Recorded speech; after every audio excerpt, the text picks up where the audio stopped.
बटेश्वर में श्रीमान धर्मवान ईश्वर प्रसाद जी राठौर के द्वारा श्रद्धा भाव के साथ आयोजित श्रीमद् भागवत महापुराण सप्ताह यज्ञ की प्रथम दिवस की कथा को बड़े श्रद्धा भाव के साथ श्रवण करने के लिए पहुंचे हुए सभी श्रोताजनों, माता एवं बहनों, कथा के अनुरागी सज्जनों, आप सभी का श्रीमद् भागवत कथा स्थल पर अभिनंदन है, स्वागत है। आपकी कथा सुनने के सुंदर भाव को मैं व्यासपीठ से साधुवाद करते हुए सादर नमन करता हूँ कि आप श्रीमद् भागवत कथा की दिव्य आनंद को प्राप्त करने के लिए यहाँ पर उपस्थित हुए हैं। यह दिव्य पावन कथा है। यस्य श्रवण मात्रेण हृदय हरि समाश्रयेत्। श्रीमद् भागवत में कहा गया है कि जो व्यक्ति से बड़े श्रद्धा भाव से श्रवण करता है उसके हृदय में स्वयं भगवान वास करते हैं, आकर के विराजित हो जाते हैं। और जिसके हृदय में आनंद कंद भगवान आ जाए महाराज, उनकी तो प्रसन्नता आनंद हिलोर मानने लगती है। यह दिव्य पावन चरित्र नैमिषारण्य नामक पावन स्थान पर 88 संत साधु ऋषि जन गति योगी बड़े श्रद्धा भाव से परमहंस परम वक्ता श्री सूद जी महाराज के मुखारबिंद से श्रवण कर रहे हैं। दिव्य पावन स्थान नैमिषारण्य कहा गया है। भगवान विष्णु ने स्वयं इस स्थान का निर्धारण किया है।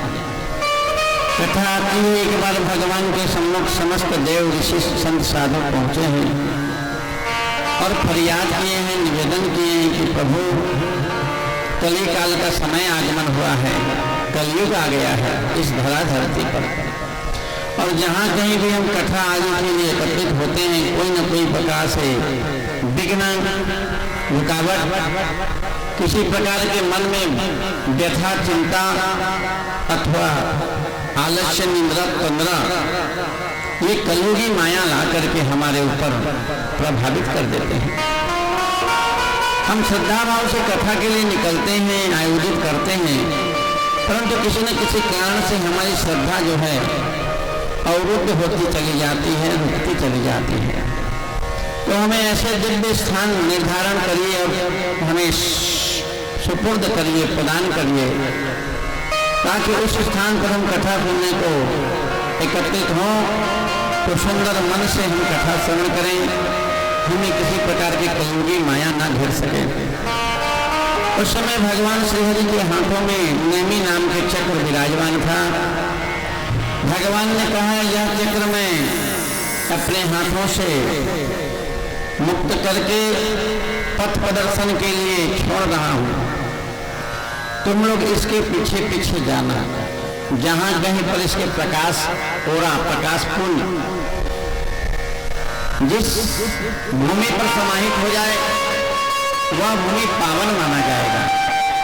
वहां पर अनवरत रूप से कथा सुनने को बैठो तो कलयुग के जो माया है, प्रभाव है, वह कुछ भी प्रभावित नहीं कर पाएगा। वहीं पर गए हैं, पीछे पीछे लग गए, आगे आगे नेमी चक्र प्रकाशित होते हुए आगे बढ़ा है। विविध क्षेत्रों से होते हुए आरण्य नामक भूमि मैदान पर पहुंचा है। नजर भर भूखंड भाटा है, जमीन स्तर है, और जैसे उस भूमि पर यह चक्र पार होने को बढ़ा तो उसके प्रकाश पुंज जो है उस चक्र से अलग होकर के वही आरण्य क्षेत्र में समाहित हो गया और उस स्थान का नाम पड़ गया नैमिषारण्य। और उस दिन से संत साधु वहीं पर पूजा अनुष्ठान यज्ञ कथा अनवरत रूप से सुनते चले गए हैं। उस स्थान का प्रसिद्धि है कि वहाँ जो कथा सुनने को पहुंचे उनको आलस्य नहीं आता, निद्रा नहीं सताता, प्रमाद में नहीं आता। जिस उम्र से कथा सुनने को प्रवेश करो उस स्थान पर व्यक्ति कई वर्षों तक कथा सुने, उनकी आयु सम बनी रहती है, आगे नहीं बढ़ती, उम्र ज्यों का त्यों बना रहता है। ऐसे पावन स्थान पर सनकादिक ऋषिगण बड़े श्रद्धा भाव से सुदृढ़ से श्रीमद् भागवत की कथा श्रवण कर रहे हैं। कथा के प्रारंभ में विघ्न विनाशक गजानन जी को सब ध्यान किए कि हमारा यह श्रीमद् भागवत कथा विघ्नेश्वर भगवान के कृपा से विघ्न रहित होकर के और सुंदर शांति भाव से सफल हो, पूर्ण हो, इसलिए संकाल ऋषियों ने गणेश वंदना प्रारंभ की है। आइए हम भी आज की कथा गणेश वंदना के साथ प्रारंभ करते हैं, फिर दिव्य कथाओं को श्रवण करते हैं। प्रेम से बोलिए विघ्नहर्ता गजानन स्वामी की।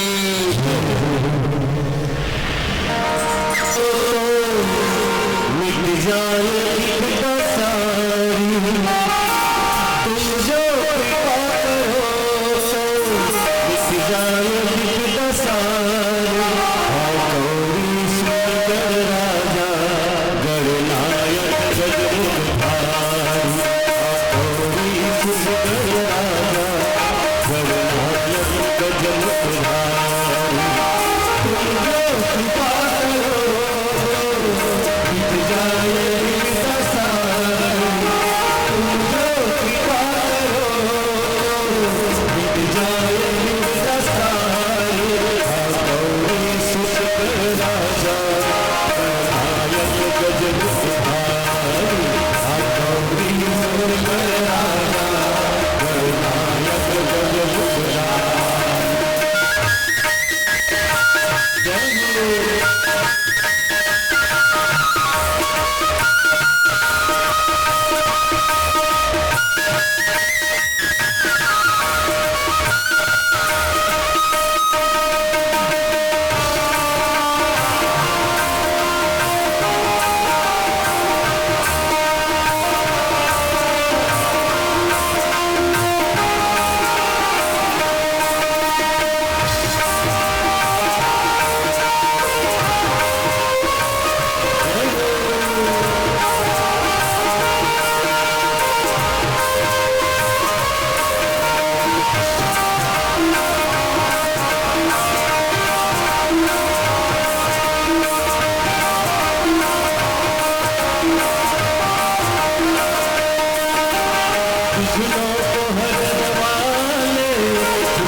मनुष्य जीवन को विश्राम कहीं मिलेगा महाराज, तो वह भागवत की कथा है। जीवन संसार तो उठा पटक का स्थान है, केवल शांति विश्राम को कथा स्थल कहा गया।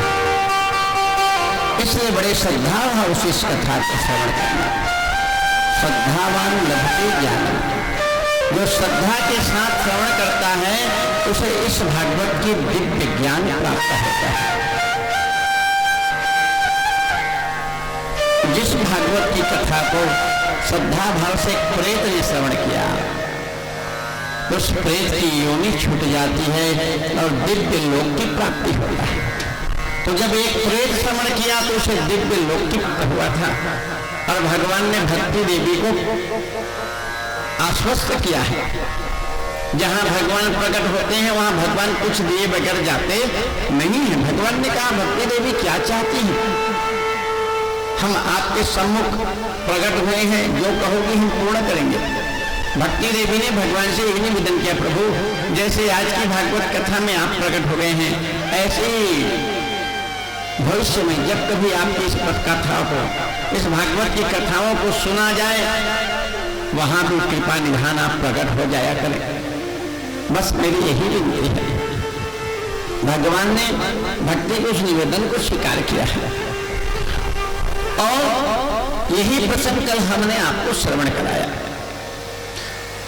नहीं है। आप सामने से दो समस्या को शांत करते हैं, पीछे दरवाजा से दो नई समस्या खटखटाने लगती है, भैया खोल तो जरा, मैं भी आ चुका तेरे घर। मनुष्य जीवन खटपट खटपट से ही चलेगा। पूर्व काल का समय था, पूर्व काल की बात है। पहले कूप हुआ करता था। कूप माने कुआं जानते हैं ना, ईश्वर प्रसाद जी कुआं जानते हैं ना। अब तो ये हैंडपंप, ये टुल्लू पंप, ये बटनधारी पंप आ गया, बटन दबा दो जहां नहीं तहां पानी पहुंच गया। पहले कुएं से पानी पिया जाता था, और पहले कुएं में रहता बहता था महाराज। मेरे ख्याल से शहरवासी रहता नहीं जानते होंगे, हम गांव में देखे हैं। बैल से तेल घानी होता था, सुने होंगे, बैल घूमता था और तेल निकलता था, वैसे एक रहता था। बैल घूमता था तो कुएं का पानी ऊपर चढ़ करके प्रवाहित होता था। ये बहुत पुराने समय की है, मैंने एक लेख पढ़ा था। तो उस समय भारत देश में अंग्रेजों का राज था। घोड़े पे सवार होकर के अंग्रेज सैनिक आए हैं, बोले बूढ़े ओल्ड मैन, बूढ़े व्यक्ति, बोले हाँ साहब, हमारे घोड़े को पानी पीना है, तेरा रहता चमक रहा है। अर्थात जो रहता चला रहा है उसकी आवाज से हमारा घोड़ा जो है चमक के दूर हो रहा है, और हमारे घोड़ा को क्या करना है, पानी पिलाना है। इसलिए तू रहता चलाना बंद कर, हमारे घोड़े को पानी पीने दे। तो उस व्यक्ति ने रहता चलाना बंद कर दिया तो पानी आना भी बंद हो गया। और जब पानी आना बंद हो गया महाराज, तो पानी कहाँ से पिएगा? बोले पानी नहीं आ रहा है, पानी निकाल। फिर रहता चलाता था तो फिर आवाज होता था, और पानी आता था तो फिर उसका घोड़ा पीछे हो जाता था। तीसरे बार बोला, अरे बंद कर दो, रहता हमारा घोड़ा चमक रहा है। उसी समय उस किसान ने जिस रस्सा से अपना बैल हटाता था, उसी रस्सा को छत्तीसगढ़ी भाषा में कोर्रा कहा जाता है। गांव की भाषा मालूम होगा ईश्वर भैया को, भर्रा कूड़ा कोई शहर नहीं गांव ही था। अब तो बैल भी गया, भैंस भी गया, इसलिए कोर्रा शब्द नदा गया, चला गया, लुप्त हो गया। तो कोर्रा को निकालता अपने रस्से के, बोले जिस रस्सा से मैं बैल को हटाता हूँ ना, उसी रस्सा से तेरे अश्व को भी, तेरे घोड़े को हटाऊंगा। अरे पागल, जब रहता चलेगा नहीं तो पानी कहाँ से आएगा? तेरे घोड़े को आदि कर कि रहता की आवाज में भी पानी पी सके, और रहता की आवाज में पानी पीना जो सीख जाएगा और वही पानी पाएगा। बस ऐसी मनुष्य जीवन है। समस्या शांत हो जाए तब हम जाकर के कोई धर्म करें। नहीं भैया, समस्या कभी शांत होने वाली नहीं है। दो समस्या शांत करो, पीछे से दो आवाज देते हुए आता है। इसलिए समस्या के बीच में ही जो समय निकाल करके और भगवान की कथा को, भागवत की कथा को, विविध देवों की कथा को सुनता है वही सुन पाता है। ये काम कर लूँ तो सुन लूंगी, ये काम और कर लूँ तो सुन लेंगे, तो मिलने वाला नहीं है। काम तो होता रहेगा, काम कभी खत्म होने वाला नहीं है। थोड़ा समय निकालो, समय निकालना पड़ता है भागवत की, तभी वो सुनने का सुख सौभाग्य प्राप्त करेगा। तो आज आत्मदेव ब्राह्मण की नई समस्या सामने आया है। क्या संतान सुख नहीं मिला, न बेटा न बेटी, निसंतान का दोष लगने लगा। समाज में सब कहने लगी, अरे महाराज जी दूसरे के यहाँ पूजा अनुष्ठान पर जाते हैं परंतु अपने घर की ही समस्या का निदान नहीं कर पा रहे हैं। देखिए तो सही, महाराजिन के भी कोई संतान नहीं हुए, और इनके गौशाला में बहुत से गैया बनी हैं, उस गैया ने भी आज तक किसी प्रकार का कोई बछड़ा नहीं दिया है। इनके घर के आंगन में, इनके घर के पीछे बहुत से लताएं पुष्पी पेड़ हैं, फलदार वृक्ष हैं, न तो फूल दिखा इस वृक्षों में, न ही फल दिखे। पूरा परिवार, पूरा घर बांझ युक्त बन गया है।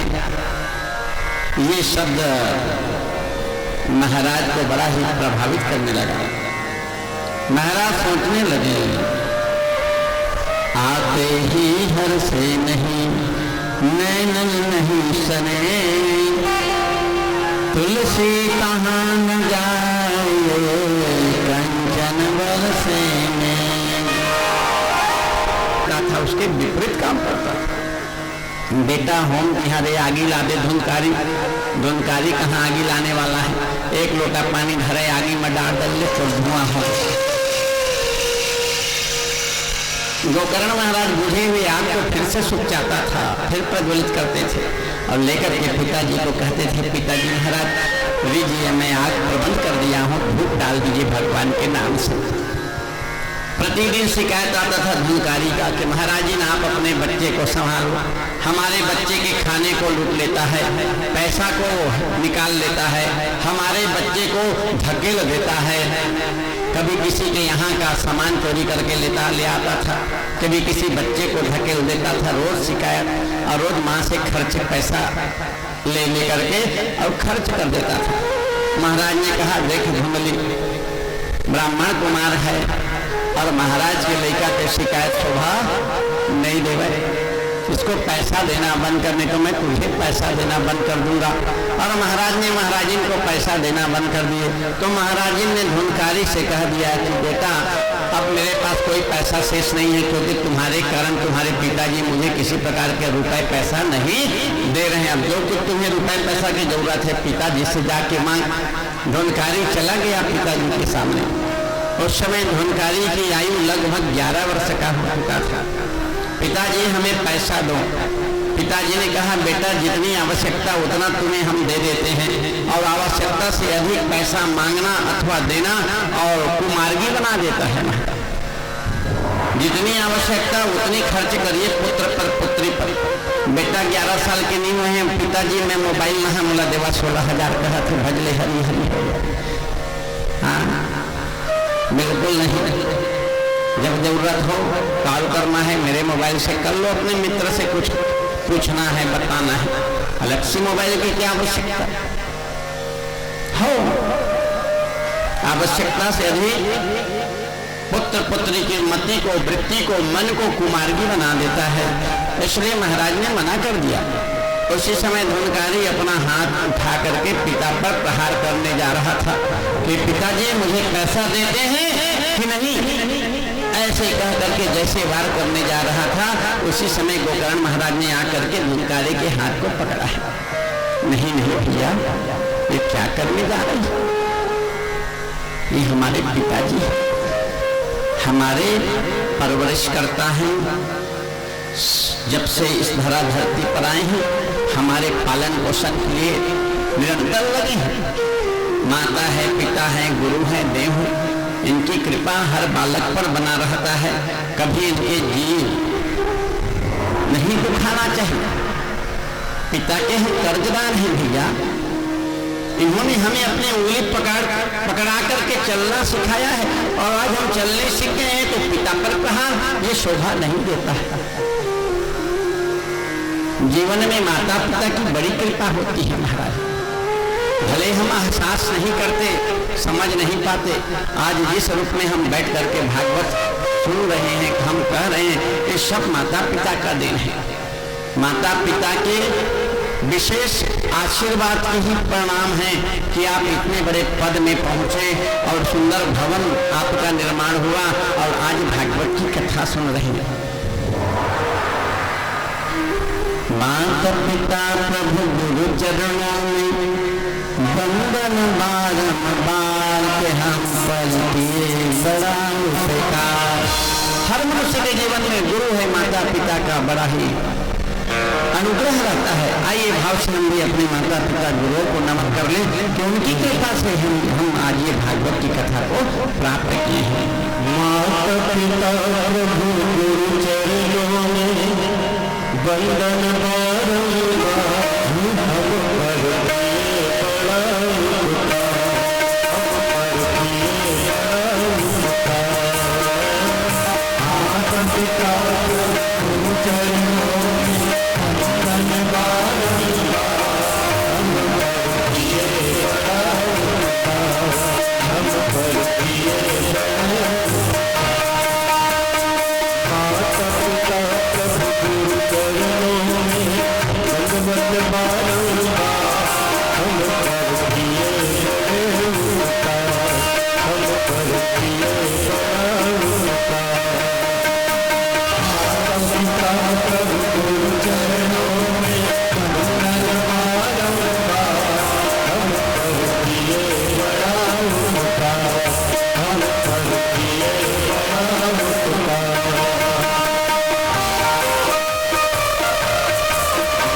सही बात है कि गलत बात है? नहीं चढ़े रही तो मूसवा बरोबर रही थी, अब ठोकन ले दारे रही तो शेर बन गए कछे, भले नाली में गिरत जाते हो। तो बोले एक साथ, बोले एक साथ। जैसे अर्धरात्रि में धुनकारी मस्त अपना नशा में चूर होकर के आया है, चारों उल्टा स्त्रियां उस पर टूट पड़ती हैं। माया ऐसी सर्पणी गले जाए फिर आए, जो जन इसके साथ है वही पहले डस खाए। जिनकी चरित्र हीन हो गई है, ये स्त्रियां कभी किसी को सुख देने वाली नहीं है। जो इसके साथ हो ये उसी को डस खाती है। तो ये जिनके धन से ये लोग अपना खाने पीने का प्रबंध करती थी, आज चारों मिलकर के उसी को मारने की योजना बना ली है। पांव को दबा रखी है, हाथ को दबा रखी है। एक स्त्री उसके गले को अपने पांव से खूंद रही थी कि ये जल्दी से मर जाए। पांव वाली ने पूछी क्यों मरा? बोले नहीं मरा है अभी जी। अरे छोड़ना मत, कोई कहीं छूटेगा तो हम सबको एक साथ मार देगा, क्योंकि ये हत्यारा है, रागिर को मारा है, इसको हमें मारने में देरी नहीं करेगा। तो क्या करें? बोले मार के ही छोड़ेंगे। मरने दिखे करने दिखे मरने के बेर जी, जेकर नाम से पिताजी दुखी जीवन जिया छोड़ के चले गए घर ला, माँ मृत्यु का वर्ण करेंगे, उसका जल्दी प्राण कैसे छोड़ते? गलत अंगीठी लान करके मुंह में ठूस कराते हुए प्राणांत होता है। इस कारण से उसका प्राण जो है प्रेत योनि में चला गया। 3 कारण की मृत्यु जो है प्रेत योनि बनाता है। पहला स्त्री हाथ की मृत्यु, दूसरा सर्प डसना, तीसरा अपने हाथ से मृत्यु वर्ण करना, आगे लगा ली, जहर खा ली, फांसी ली, ये सब प्रेत बना देता है। क्या बन गया? ये प्रेत बन गया। दाह क्रिया नहीं हुआ, अस्थि गंगा जी नहीं पहुंचा, पिंडोटक क्रिया नहीं हुआ, जाति सगा भाइयों को भरी भोजन नहीं हुआ, किसी ब्राह्मण को उसके उत्थान मुक्ति के लिए दान नहीं हुआ। इसलिए इन कर्मों के ना होने के कारण और उल्टा स्त्रियों के हाथ की मृत्यु होने के कारण और ये प्रेत योनि में भटकने लगा, इधर उधर भटकने लगा। कई वर्षों तक प्रेत योनि से दुख पाने लगा। प्रेत के हाथों में कुछ नहीं आता महाराज। वृक्षों पर फल लगे रहेंगे लेकिन वो तोड़ के खाने में समर्थ नहीं होते। तलिया तालाब में जल भरे रहे होंगे परंतु ये अंजलि में लेकर के पानी पी करके प्यास नहीं बुझा पाते। भूख से प्यास से पीड़ित होकर के इधर उधर हवा की वेग से प्रवाहित होने लगा, हवा की गति से इधर उधर चलने लगा। 4 वर्षों के बाद गोकर्ण महाराज का उस भवन पर आगमन हुआ है जिस भवन पर उन्होंने जन्म पाया था। देखे तो सन्नाटा छाया है। गांव वाले बोले पिताजी तो तुम्हारे रहते ही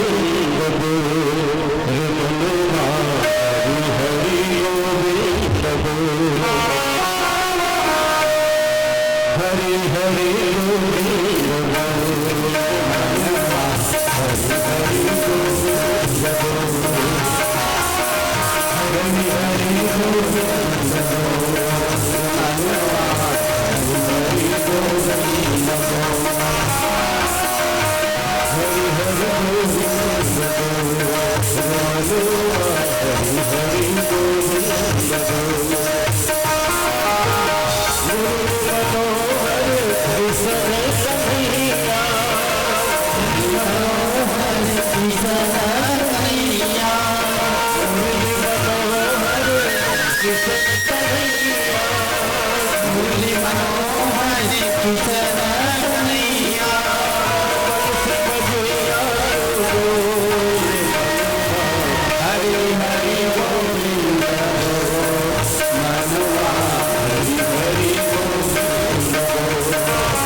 सबसे बड़े हैं सारे रहने वाले वाले सबसे हरी हरी फलसा हरी हरी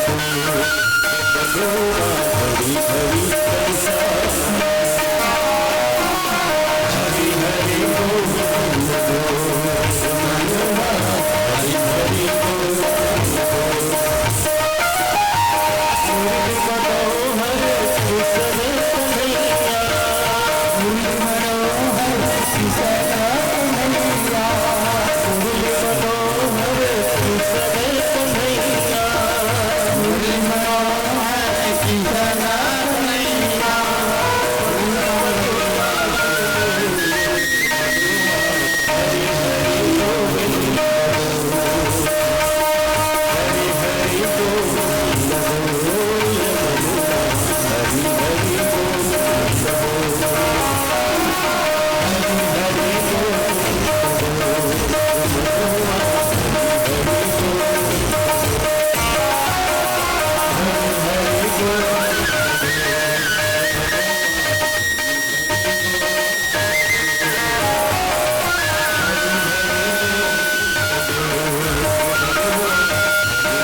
शुद्ध जी महाराज कहने लगे, सनकादि ऋषियों, भुक्ति मुक्ति प्रदायस्य इति भागवतम कथा। यह भागवत की कथा दोनों प्रदान करती है। जीवन शेष है तो भुक्ति प्रदान करती है,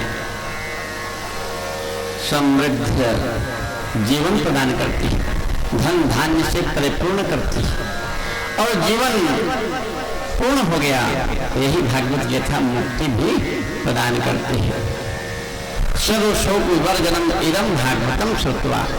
समस्त प्रकार के शोकों का यदि विवर्जन करना है, जीवन के शोक को दूर करना है, तो उन्हें भागवत के आश्रय में होना चाहिए। यत् फलम नास्ति तपसा ना योगी समाश्रे अनायास तत्फलम गृहत्वा श्रीमदं भागवत लभे। जो कोई बड़ी श्रद्धा से कथा को सुनता है तो पूर्व काल में जो तपस्या का फल मिलता था, सत्युग की प्रधानता तप से थी। जब तक तपस्या नहीं करते थे और भगवान की कृपा नहीं होती थी, 10,000 सालों तक तपस्यारत रहते थे, तब यदा कदा किन्हीं को भगवान का कृपा होता था, भगवान का। परंतु इस कली काल में, कलयुग में, जो इस भागवत की कथा को केवल 7 दिन सुन लेता है, तो जो तपस्वी ने तपस्या का फल में नहीं प्राप्त किया, वह इस भागवत की श्रोता जो है 7 दिन के भागवत की कथा में प्राप्त कर लेता है। यत् फलम नास्ति तपसा न योगी नाम समाश्रय। पूर्व समय में योग साधना करते थे, योग बल पे भगवान को अपने हृदय में स्थान देते थे, तो योगी को जो सुख नहीं मिलता था, वो सुख भागवत की कथा श्रोता को प्राप्त हो जाता है। इसलिए भागवत की कथा जीवन के लिए आवश्यक है। जैसे धूलकारी मुक्ति को प्राप्त हुआ, गांव वाले शिकायत करने लगे गोकर्ण महाराज से, गोकर्ण महाराज तो भी पक्षपात है, तो भी बड़ा स्वार्थी निकला। गोकर्ण महाराज ने कहा, मैंने क्या पक्षपात किया है और मैं क्या स्वार्थ सिद्ध किया हूँ? बोले, तुम्हारा भाई था, उसे मुक्ति दिलानी, और हम भी तो भागवत के लिए 7 दिन बैठे थे गांव वाले, हमारे लिए कोई विमान नहीं, किसी प्रकार का कोई भगवान के पार्षद नहीं, जिसका ना तो आंख था, ना तो कान था, ना मुंह था, न जय घोष किया, न दर्शन पाया भगवान का, और न प्रसाद ग्रहण किया, और ऐसे अपने भाई के लिए मुक्ति बना दिए।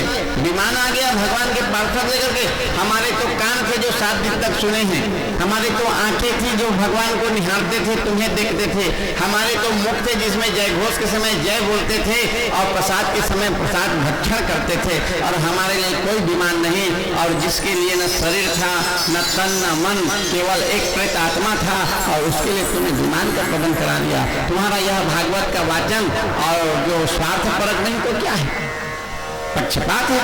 भाई के पक्ष लेकर के उसे मुक्ति दिला दिए, और हम तुम्हारे कौन लगते हैं जो हमारे लिए मुक्ति का पथ बनाते। इस प्रकार से गाँव ही सही तो एक महाराज को ही ढूंढ लाइए, और जो बन पड़े मैं खिला दूं। तो ये महाराज के घर जाते थे, से पूछते थे महाराज के यहाँ कटकटन खा लेता तू? हाँ। महाराज की 5 ठन लड्डू, 2 कटोरी खीर, 20 ठन पूरी, बस थोड़ा सा खटाई सब्जी नहीं बने तो महाराज के घर गए। सबसे कम खाने वाले महाराज ढूंढ रहा है। महाराज लोग कहते थे, सब कोई कहते थे महाराज बढ़िया कहाँ के न्योता देते, ये कैसे कब तक कहाँ महाराज कह करके पूछ रहे हैं। एक पूरा चक्र लगा लिया, उसके मन मुताबिक महाराज नहीं मिला, भगवान ही महाराज बन के रास्ते में मिल गए। हाँ, ठक ठक करके काम करने वाले बनिया से मैं तेरा तो आज हिसाब कितना करूंगा, 108 से तू 1 में आया है, 1 को भी ढूंढता है कि कम रोटी खाने वाले मिल जाए। पूछे महाराज जी, बोले महाराज काका खा लेता ब्राह्मण भोजन? बोले भैया शुगर पेशेंट हूँ, खीर को तो निहारता नहीं, तेल मुझे पसंद नहीं है, इसलिए तेल की रोटी भी नहीं खाता। हाँ, बस थोड़ा से आलू भुजिया सब्जी 2 सूखे रोटी खिला दो तो मेरा तृप्ति हो जाता है। सेठ जी बोले यही महाराज जी बढ़िया रहेंगे, 2 रोटी थोड़ी सी सब्जी और मेरा ब्राह्मण भोजन पूर्ण हो जाएगा। भगवान ने मन से कहा तुम निमंत्रण तो दे मुझे, फिर मैं देखता हूँ तेरे। सेठ जी ने आकर के सचाइन से कह दिए कि सेठ जी ब्राह्मण महाराज आएंगे 12 बजे, मैं अपने व्यापार में रहूंगा, दुकानदारी में, उस समय ग्राहकी बढ़िया चलता है, उस समय नहीं आऊंगा, और जो महाराज आ जाए तो उसको भोजन वगैरह करा देना, मेरा जो संकल्प पूरा हो जाएगा। महाराज आ गए सेठैन के पास। सेठैन ने कहा महाराज मारे डर के सेठ जो है 10,000 दे देते हैं, भगवान ने कहा खाए तो तेरे घर के हैं, और जब महाराज लोग खाते हैं तो दक्षिणा लिए बगैर जाते नहीं तो तेरा 10,000 दक्षिणा बना। कहने का अभिप्राय है भगवान को जितना निकलवाना है वो निकलवा लेता है, हम कितना भी कंजूसी क्यों न करेंगे, भगवान के हाथ में है, कहीं न कहीं से वो अपना हिस्सा निकलवा लेता है। इसलिए श्रद्धा भाव से, उदार भाव से कथा करानी चाहिए। कृपणता त्याग करके श्रद्धा भाव जिसके अंदर जागृत हो जाता है। गोकर्ण जी महाराज कहने लगे अपने गांव वालों से, जितनी श्रद्धा उतनी भक्ति, और जितनी भक्ति उतनी प्रभु की कृपा। तो कैसे भागवत सुनना चाहिए? तो बोले भागवत की भाव जगे तो सुंदर घर परिवार का सुमत ले लेना चाहिए कि भागवत होगा भाई तुम लोग साथ देना, क्योंकि भागवत अकेली की नहीं है, 2 ही सुन लेंगे, हमारे पास पूरी व्यवस्था है तो 2 में वो आनंद नहीं आता जो घर परिवार पारे मोहल्ले इसने ही मिलकर को लेकर के सुना जाता है। और सुंदर से श्रद्धावान आचार्य का वर्ण करें, जिस आचार्य पर श्रद्धा हो उन्हीं को व्यासपीठ आचार्य के रूप में वर्ण करें। फिर सुंदर दिन तिथि समय पर और कार्यक्रम निर्धारण करावें और पत्रिका छपवाएं, निमंत्रण पत्र जिसे कहा जाता है। आधुनिक संसाधन का प्रयोग करना चाहिए, आजकल व्हाट्सएप का जमाना है, कार्ड की फोटो खींच करके व्हाट्सएप में डाल दीजिए और निमंत्रित कर दीजिए, भैया आने में असमर्थ हूँ, उतना दूर नहीं आ पा रहा हूँ, परंतु मेरे निमंत्रण को स्वीकार करो करके जितना ज्यादा दूर हो सके और निमंत्रण पत्रिका भेजना चाहिए और सबको निमंत्रित करके बुलाना चाहिए। कथा का मर्म कहता है, सिद्धांत कहता है, जिसके साथ हमारा अच्छा बन रहा है उसको किसी के माध्यम से पत्रिका दे दो चलेगा, नहीं जा पाए, और जिससे हमारा नहीं बन रहा है, अनबनता हो गई है, चाहे भाई हो, भैया हो, मित्र हो, पड़ोसी हो, गांववासी हो, उनके यहाँ स्वयं जाकर के निमंत्रित करिए कि भैया भागवत के लिए कहाँ का बैर, कहाँ की अनबनता, भागवत तो सबकी है, इसलिए 7 दिन के लिए सही तुम्हारा हमारा बन जाता तो बढ़िया है भैया, 7 दिन तक आप मेरे आंगन में भागवत सुनने आना भैया। 8वें दिन तुम्हारा मन करे कि मैं फिर से इसे बात नहीं करूंगा तो बिल्कुल 8वें दिन मुझे फिर अनदेखा कर देना, परंतु 7 दिन के लिए भैया मेरे घर आंगन आओ। वैरी शत्रु दुश्मन को भी निमंत्रण देना चाहिए। शत्रु है वैरी है तो तेरे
भगवान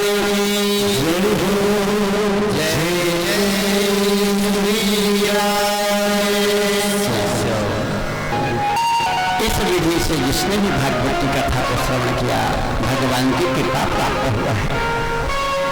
शंकादिक ऋषि ने कहा महाराज जी इस धरा धरती सर्वप्रथम भागवत की कथा कहाँ से प्रकट हुआ, कहाँ से तैयार हुआ, इस भागवत के रचनाकार कौन हुए, कहाँ से प्रेरणा मिला और कैसे भागवत का निर्माण हुआ। प्रश्न आया है शंकादिक ऋषियों से। तो सूत जी ने कहा शंकादिक ऋषियों यह भागवत की परिपाटी भगवान विष्णु से प्रारंभ हुई है। भगवान विष्णु ने चतुर श्लोक की भागवत ब्रह्मा जी को सुनाया और ब्रह्मा जी ने इसी भागवत को अपने चारों अंशज पुत्र शरीर से प्रकट हुए पुत्र कौन सनक सनंदन सनातन और सनत कुमार इनको चार ब्रह्मा जी के हाथ में चार वेद हैं। चार वेद ही चार श्लोक के रूप में चारों भाइयों को प्रदान कर दिया गया। तो भागवत की कथा इन चार भाइयों तक आया। इन चार भाइयों से यही भागवत की कथा नारद जी तक पहुंचाई। कल ज्ञान वैराग्य को सुनाने को चारों भाई आए और भक्ति देवी ने सुना तो वहां पर नारद जी पहुंच गए। अब ये भागवत की कथा नारद जी तक थी और नारद जी के द्वारा यही भागवत की कथा की चार श्लोक जो है महर्षि वेद व्यास जी को प्रदान किया गया और महर्षि वेद व्यास जी ने श्रीमद् भागवत की कथा को और 18,000 श्लोकों में विस्तृत वर्णन कर दिया। 12 स्कंद 335 अध्याय और 18,000 श्लोक से यह श्रीमद् भागवत महापुराण बन गया। शंकादिक ऋषियों ने निवेदन किया है गुरुजी नारद जी तक कैसे आया ये तो हम समझ गए, परंतु नारद जी से व्यास जी को कब सुनने का अवसर मिला ये समझा दीजिए। तो बड़ी लंबी कथा, आइए संक्षिप्त भाव से श्रवण करेंगे। व्यास जी का चौथापन आ गया था। उम्र के 3 पड़ाव पार। मनुष्य की आयु की 100 वर्ष मान लीजिए।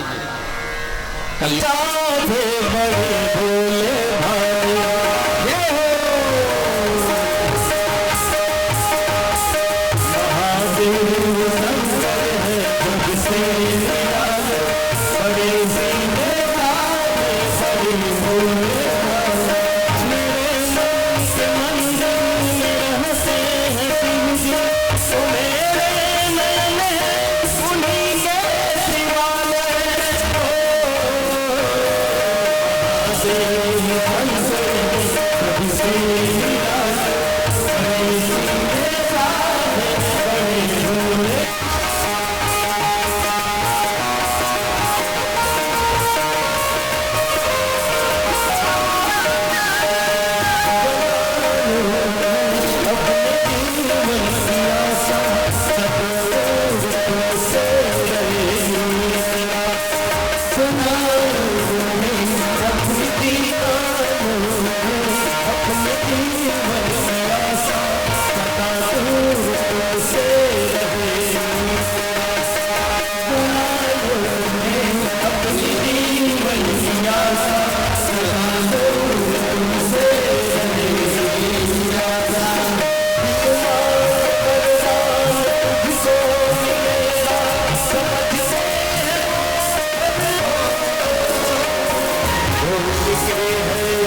महाराज कहने लगे शंकादिनी ऋषि,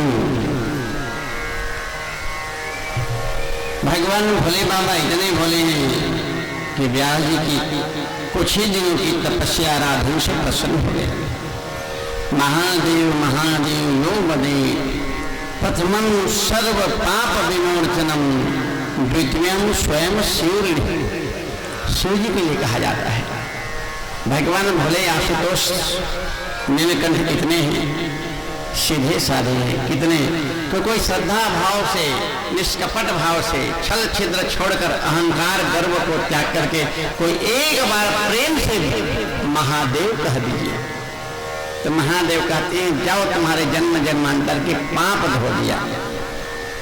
और भक्त ने दूसरे बार महादेव कह दिया तो भक्त ने कहा भोले बाबा, बोले हो एक बार महादेव कहा तो जन्म जन्मांतर के पाप धो दिए, तो मैंने तो 2 बार कह दिया, तो दूसरे कहने का क्या फल दोगे? तो शंकर जी के हिस्से में तो बंधुआ मजदूर होगा, हाथ जोड़ के तो डेहरी में खड़े रही हैं, जिसने कई बे कृष्ण में करी हम जो उनके बेतौन में दी हम। महादेव महादेव यो मदे प्रथमम सर्व पाप विमोचनम और द्वितीयम स्वयं शिव ऋणी। दूसरे महादेव कहने से शिव जी ऋण खा लेते हैं, कर्जदार हो गया, जो कहोगे मैं पूर्ण करूंगा। तो आप तो व्यास जी कई दिनों तक भगवान को ध्यान किए, भगवान के सम्मुख भोले बाबा प्रकट हो गए, व्यास जी क्या चाहिए? व्यास जी ने बिना विलंब के कह दिए हमको पुत्र चाहिए, भोलेनाथ हमारा पुत्र हो जाए। भगवान ने कहा दिया तथास्तु एवमस्तु, जाओ आपको पुत्र मिल जाए। तब जाके व्यास ने कहा महाराज वो उम्र पूछे हैं? भोलेनाथ कहते कत्ता होता 80 बरस। भगवान कहते पहले नहीं बताया रहेगा, मैं 80 साल की हो गई हूँ। और दूसरा उछला कहते व्यास जी का मोर कर पत्नी नहीं है भाई, 80 साल उम्र है और साथ में पत्नी नहीं है, और मैंने मांग लिया आपसे पुत्र और आपने भी कह दिया था खास तो वैसा ही होगा, जाओ तुम्हें पुत्र मिले। अब बताइए महादेव कैसे मिलेगा? कहीं ही पहली बता दे रखेगा।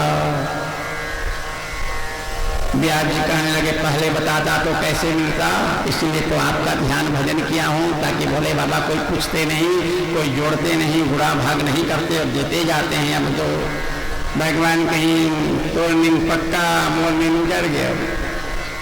हाँ, इतना दिन तक व्यास जी जागते थे पुत्र मिल जाए कह करके चिंता में, अब शंकर जी राज भर जागेंगे चिंता में कि मेरे कथन पूर्ण हो जाए, व्यास जी को इस उम्र में पुत्र मिल जाए। अब भला इस उम्र में जी एक भी शेष बाल काले नहीं है, सब पक गए हैं, तो जब तक पत्नी ना हो साथ में पुत्र कैसे मिले? चिंता ऊपर चिंता, भोलेनाथ चिंता कर रहे हैं। अब व्यास जी घराटे भर रहे हैं, मेरे को चिंता होत नहीं, हरि को चिंता हो, अब प्रभु की चिंता प्रभु जाने, मैं जाऊं सोन निश्चिंत। रात भर भोले बाबा जाग रहे हैं, जिम्मेदारी मेरी है, मैंने कहा है पुत्र मिलेगा, कैसे मिले? पार्वती मैया रोज कथा सुनती थी। पार्वती मैया को भी एक नशा था। क्या नशा? जब तक कथा ना सुन ले नींद नहीं आती थी। हाँ, हर किसी का नींद आने का एक आदत बन जाता है। घर में छोटे छोटे बच्चे होते हैं, जब तक पेट ना थपथपाओ पहले सोते नहीं थे, जब तक लोरी ना गाओ तो बच्चे सोते नहीं थे, जब तक दादा दारू जाएगा। हाँ, कोई कथा सुन ले और सुनने के बाद दरवाजा में निकलो तो भोलेनाथ दौड़ाएंगे, उन्हें यही है सुने। हाँ भैया, कथा सुन के बाहर जाओगे, जब विश्राम होगा भोलेनाथ जी दौड़ाने लग जाएंगे, तो क्या कल फिर आएंगे आप कथा सुनने? नहीं आएंगे। कथा सुनना सुनाना प्रतिबंधित हो जाएगा, मत जाना भैया कथा सुनने। क्यों? क्योंकि भोलेनाथ त्रिशूल लेकर के दौड़ाते हैं, जिसको पा जाते हैं उसको मार देते हैं, तो कथा सुनने कौन आएगा? व्यास जी कहने लगे प्रभु आपके मुखारबिंद से कथा सुना, इसे दिव्य बना दीजिए, दिव्य होना चाहिए, और मेरा पुत्र के उधारी भी पुख्ता कर दीजिए। यहाँ पर ये पुत्र बन के अवतरित होगा तो मेरा आश्रम है, मेरा पुत्र जाना जाएगा, आपके दिए हुए वरदान भी पूरा हो जाएगा। भोलेनाथ ने कहा जाओ, इसने नारी गर्भ पाया है, इसलिए यह सुआ का बच्चा अब कुमार बन के अवतरित होगा, तुम्हारे पुत्र बनकर के अवतरित होगा, जन्म पाएगा, और इसे मेरा भी पुत्र माना जाएगा। उस दिन से शंकर भगवान के 2 ही पुत्र हो गए। कितने? कौन कौन? ईश्वर प्रसाद जी, भगवान शंकर के कितने पुत्र? कौन कौन? जय सीताराम हरे हरे। ठीक बोले हैं। कार्तिक स्वामी और गणेश जी ये माता पार्वती से पाया हुआ पुत्र है भोले बाबा। भोले बाबा ने बिना पत्नी के 2 पुत्र पाए हैं, स्वयं के मन से, स्वयं की इच्छा से। पहला पुत्र हनुमान जी, शंकर सुमन केसरी नंदन तेज प्रताप महाजगवंदन। शंकर जी ही हनुमान हैं, 11 रुद्र अवतार हैं, और शंकर जी का ही मन का सोच है जो हनुमान के रूप में अवतरित हुआ है। तो हनुमान जी एक प्रकार से शंकर सुमन है, शंकर जी के ही देन है, इसलिए शंकर जी को जनक कहा गया, हनुमान जी को शंकर जी के स्वरूप में ही पुत्र माना गया, जो शंकर जी ने अपनाए। तो बोले एक पुत्र तो हनुमान जी को मान लेता हूँ जो राम रसिया है, राम के सेवक है, और ये दूसरा भी मेरा पुत्र माना जाएगा, और जो कि कृष्ण चरित्र रसिया होगा, जो कृष्ण के चरित्र को वक्ता करेगा, व्यक्त करेगा, सुनाएगा, इसलिए आपके पुत्र माना जाएगा। और छिपे हुए भाव से मैं भी इसे पुत्र स्वीकार करूंगा। जाओ तुम ऐसे दिव्य पुत्र बन के अवतरित हो कि तुम्हारे जैसा भूतो न भविष्य की वक्ता, तुम्हारे जैसा कोई भूतकाल में भविष्य काल में दूसरा कोई वक्ता नहीं बनेगा। भगवान चले गए, 5 साल हो गए, गर्भ से नहीं आ रहे हैं। ब्याज जी बार बार कहते थे बाबू अवतर जाओ, घटाची अप्सरा को छुट्टी दे देंगे, बेटा आ जा। अंदर से आवाज आते नहीं आओ पिताजी, जैसे जननिया तू मुर्दादा मैं तुम्हारा बेटा, अब माया में फंस जाबो। और अंदर में हूँ तो भोले बाबा का ज्ञान मुझे स्मरण है, इसलिए गर्भ में उसी ज्ञान को मैं सोच करके अभ्यास से पकते जा रहा हूँ। एक शर्त में बाहर आऊंगा पिताजी, किस शर्त में बेटा? कहीं जैसे मैं होकर यहाँ तू मोला मत देखा, मैं तुहला नहीं देखा हूँ। कहा बेटा कहीं आँख के दरवाजा ही हम माया ला फैला थे पिताजी, तो माया से बचना है तो आँख मिलना नहीं चाहिए, आँख झुके रहना चाहिए। हाँ बेटा, जैसे अवतरित हुए 5 साल के बालक रूप में सुखदेव जी महाराज, सुए जैसे नाक हैं और पूरा शरीर देव के समान है, इसलिए उनका नाम पड़ा है सुखदेव। सुखदेव भगवान की और वो चले गए नार फूल सहित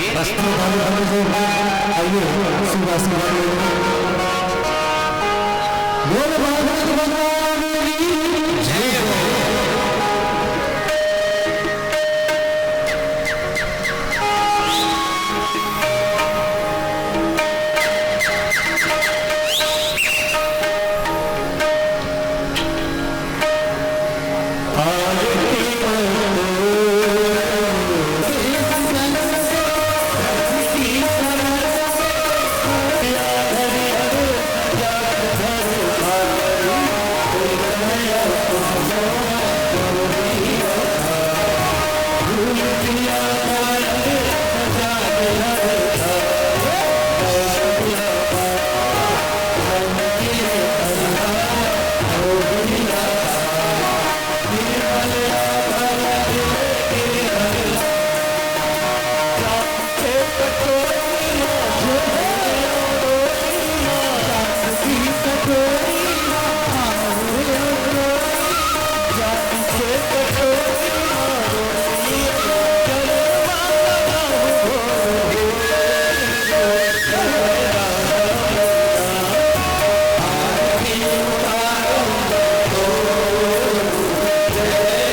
है कि मैं भागवत बना लूँ तो मेरे पुत्र आएंगे।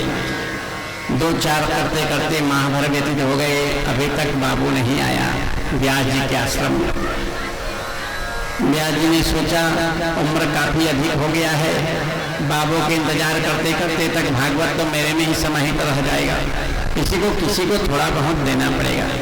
तो वहीं से कुछ चरवाहे जा रहे थे, चरवाहा मतलब गैया बछड़ा चराने वाले, उनको व्यास जी ने बुलाया, बाबू लोग आओ। बोले क्या है महाराज जी?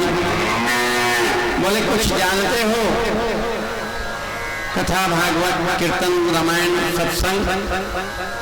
सभी चरवाहों ने कहा हम कुछ नहीं जानते, केवल इतना जानते हैं गरवा चराते हैं, दिन भर शाम को पहुंचा देते हैं, इतनी हमारी जिम्मेदारी पूरी हो जाती है। पूर्व समय का चरवाहा लोग सूर्योदय से गैया निकल जाते थे, दिन भर चलाते थे, सूर्यास्त होता था, बेट डूबता था, तब आते थे।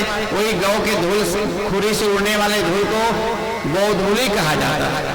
वही में पहले लग्न शुद्धिकरण होता था, विवाह लग्न। तो बोले कैसे तारण करण होगा?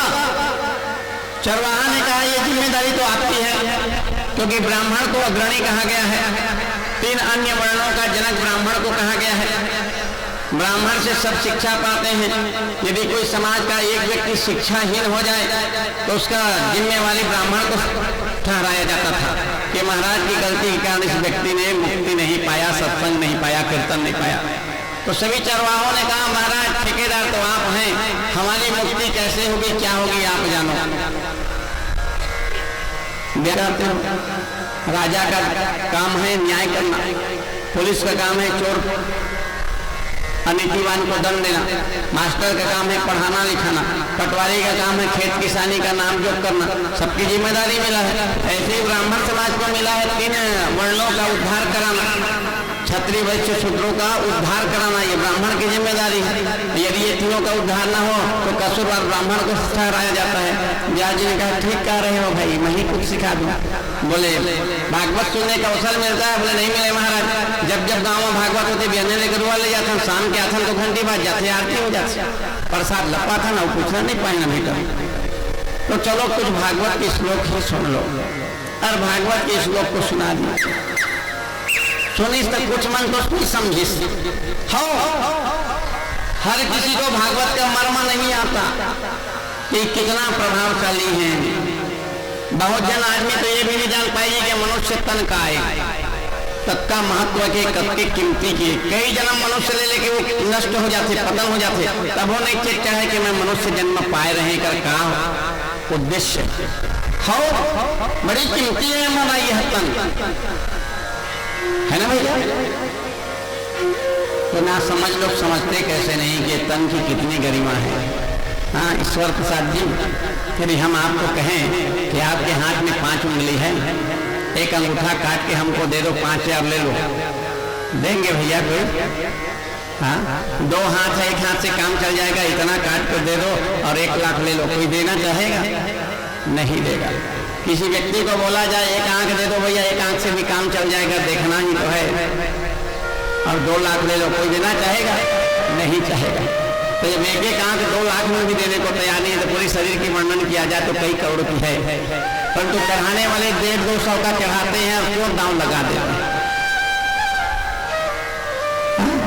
कितना चढ़ाता होगा? 200 का, 400 का, बड़ा पैसा वाला है तो 1000-2000 वाला चढ़ाता होगा। और चढ़ा करके गया, ट्रक में जाकर के गाड़ी लग गई और उसे करोड़ों का टिकट कट गया, तो करोड़ों रुपए का शरीर 200-2000 के लिए दांव लगा दिया। तो क्या उसने अपने तन का महत्व समझा? तन का मूल्य जाना? नहीं जाना। जिस पर राधा कृपा हो जाए वही तन की महिमा जानती है और वही भागवत मर्म को पहचानते हैं। एक चरवाहा ने कि श्लोक को रख लिया, बाकी तो नहीं रख पाए, एक ने रख लिया और अपने गैया हटाते उन्हीं श्लोक को दोहराने लगा। आश्रमों में जा करके और ज्ञान अर्जन कर रहा था, कथा पूछ रहा था। संत साधु कहने लगे बाबू काहे संकोच कर रहा, काहे आपको शर्मिंदा करते हैं? जगह घर में 9 लाख गाय ये महिमान खाए, अभी भैया कैसे आए? हमारा महीना गया है, तुम्हारे का गलवा नहीं है, तो मैं कहा था 9 लाख। तो जगह घर में 9 लाख गैया रही हो, कभी नहीं मांगे नहीं दी। 4 गैया रहते हैं, उसको मही दही दूध मांगने जाना नहीं पड़ता, एक न एक गैया दूध देती रहती है। हाँ, तो आज यही कही संत साधु ने कि जेकर पिताजी का 18 महापुराण अभी अभी नामा बना है श्रीमद् भागवत महापुराण।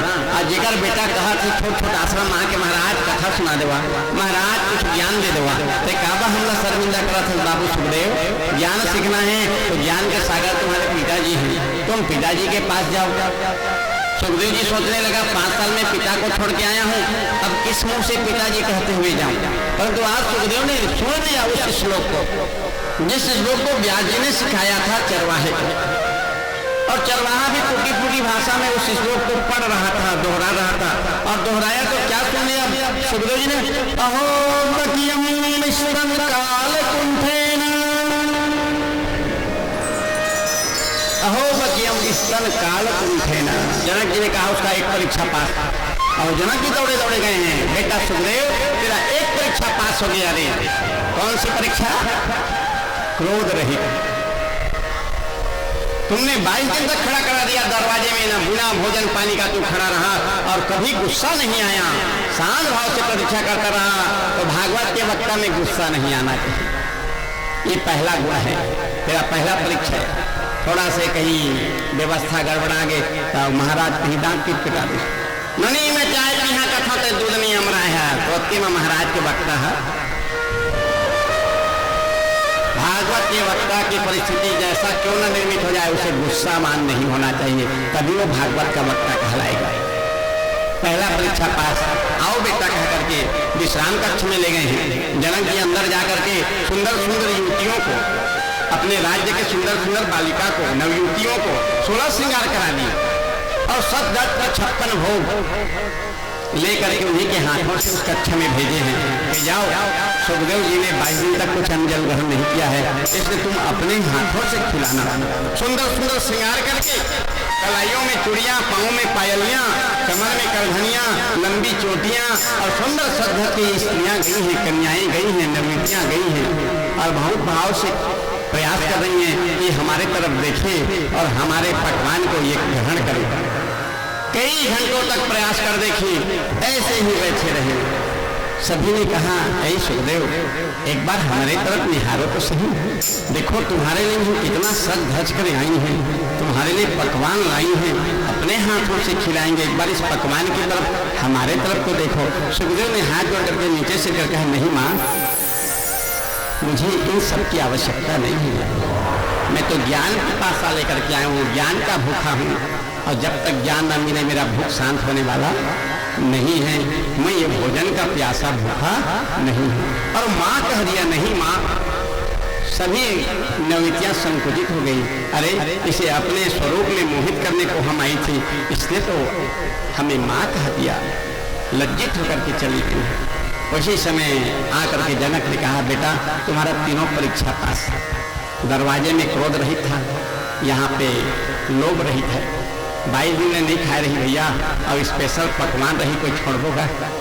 9 दिन के नवरात्रि कैसे ना कह दे, तो मैं नमकीन मिक्सचर मंगा के खाओ होते ना दीदी, एकादशी है भाई सास है, आप बहुरिया जीवी कांदा के खट्टा रांधी मंजीरा बाज जाते कई घर में। हाँ जाना था मैं एकादशी हूँ, तभी तो जीवी कांदा पका दे हो जाती जी। एक दिन के लोभ नहीं छूटा है, एक दिन के खाए के स्वाद नहीं छूटा है, आज 22-20 दिन ले नहीं खाए है, तब बोले पकवान कभी नहीं निहारी, लोभ रही और मोह रही। इन नवयुवतियों को देखे नहीं, माँ कह दिया, इसलिए मोह रही। तो भागवत के वक्ता में 3 गुण होना चाहिए, क्रोध रही, मोह रही, लोभ रही, तभी वह भागवत का परम वक्ता कहलाएगा। तो ये तीनों परीक्षा पास हो गए ना जी, कोई है डिग्रीधारी। आज मैं तीनों परीक्षा नहीं तो पास हुई, ओपन परीक्षा है, ओपन। तो वक्ता बन गए। कृत्य कर्म करने वाला, अधर्म कार्य करने वाला तो एक ही दिख रहा है, कौन? बड़े गुरुपुत्र अश्वत्थामा। अर्जुन ने प्रण ले लिया, आज सूर्यास्त तक मैं उस अश्वत्थामा को बांध करके द्रौपदी के पांव में न रख दूं तो मैं पांडु नंदन अर्जुन नहीं। भीम और अर्जुन और साथ में भगवान कृष्ण अश्वत्थामा को पकड़ने को गए हैं, पकड़ के लाए हैं। द्रौपदी ने कह दिया, एक गुरुपुत्र है, इसे मुक्त कर दीजिए। बोले तेरे 5-5 पुत्रों का हत्यारा है, इसे दंड दो। बोले इसे दंड तो दिला दूंगी, परंतु मैं एक माँ हूँ, एक माँ की ममता जानती है। मेरे तो 5 पुत्र ही गए, परंतु मेरे साथ मेरे पति हैं, और इसकी माँ के तो पति पहले से चले गए हैं। गुरु अश्वत्थामा के पिता कौन? द्रोणाचार्य। द्रोणाचार्य गुरु के ही पुत्र अश्वत्थामा थे, और द्रोणाचार्य पहले से ही वीर गति को प्राप्त हो गए हैं महाभारत के युद्ध में। अब आज उसके पुत्रों को मृत्युदंड दिला देती हूँ, तो कल इसकी माता कृपि, अश्वत्थामा की माँ का नाम है कृपि, और कृपि पतिहीन तो है ही, पुत्रहीन हो जाएगी। तो एक माँ हूँ ना, और पुत्र के जाने का जो दुख होता है इसे मैं जानती हूँ, इसलिए हमारे गुरु पुत्र को छोड़ दीजिए। अर्जुन कथे में प्राण करे हो टिकर का हुई, सूर्यास्त से पहले वो हत्यारा मृत्युदंड नंदन अर्जुन न कहा, भगवान कथे मार्ग निकाला था। क्या मार्ग? मारे तो मारे नहीं कहेगा। धर्म में वेद पुराण में कुछ ऐसे भी दंड है ये मारे से अधिक पीड़ा पहुंचा था। तो क्या करें कि अश्वत्थामा के मस्तक में मणि है, माथा में ये मणि के बल मना भारी ज्ञानी है, अस्त्र शस्त्र विद्या सीखे कहीं। हाँ, एक मणि लाना चाकू में खरोच के निकाल देवा, और एक करनी के दंड जीवन भर एक घाव ठीक नहीं हुए, पाखी। हाँ, मृत्यु से बढ़कर दंड हुआ कि नहीं? इसने कर दो, खरोच के निकाल दी। या अश्वत्थामा तेरी करनी का दंड जीवन भर तुझे पश्चाताप की अग्नि में जलाएगा। निरपराध बालकों को अर्धरात्र में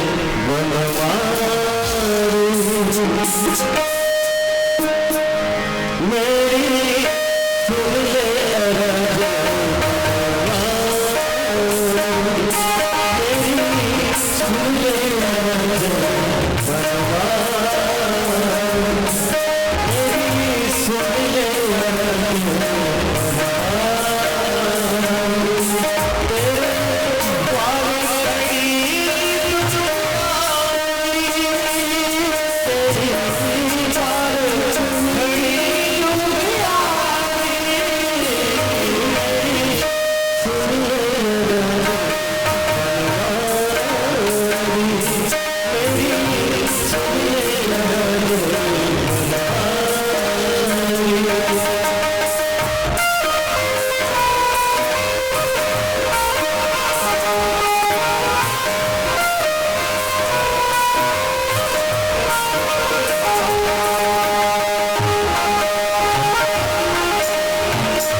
ब्रह्मास्त्रों के प्रवाह को रोक करके उस मृत डाला को फिर से पुनर्जीवन दिए। शुद्ध जी महाराज कहने लगे शंकर धन्य प्रभु की उदारता, धन्य प्रभु की कृपा और धन्य है माता उदारता। भैया हमारी भक्त और भगवान को पालना पाया ना। जिस सौभाग्य को कौशल्या जी नहीं प्राप्त कर पाई, जिस सौभाग्य को देवकी जी नहीं प्राप्त कर पाई, उस सौभाग्य को उत्तरा जी पा गई। राम की माता कौन है? कौशल्या जी। भगवान पुरुषोत्तम मर्यादा पुरुषोत्तम कहलाते हैं, उनकी माता हमारी कौशल्या जी हैं, परंतु वो सौभाग्य नहीं पाई। कौन से सौभाग्य? जो सौभाग्य उत्तरा ने पाई। क्या पाया उत्तरा ने? गर्भ में भगवान को पाया, लेकिन कौशल्या के गर्भ में भगवान राम नहीं गए। भय प्रकट कृपाला दीन दया। भगवान अयोनि जन्मा है, गर्भ से अवतरित नहीं है। भगवान तो दोपहर में प्रकट हो गए, जैसे अयोध्या में, और भगवान राम प्रकट हो ऐसे ही गर्भ में नहीं पाया। और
संस्कृति में दिव्य आरती प्रदक्षिणाम समर्पयामि। श्रीमद्भागवत पुराण पुरुषोत्तमाय नमः।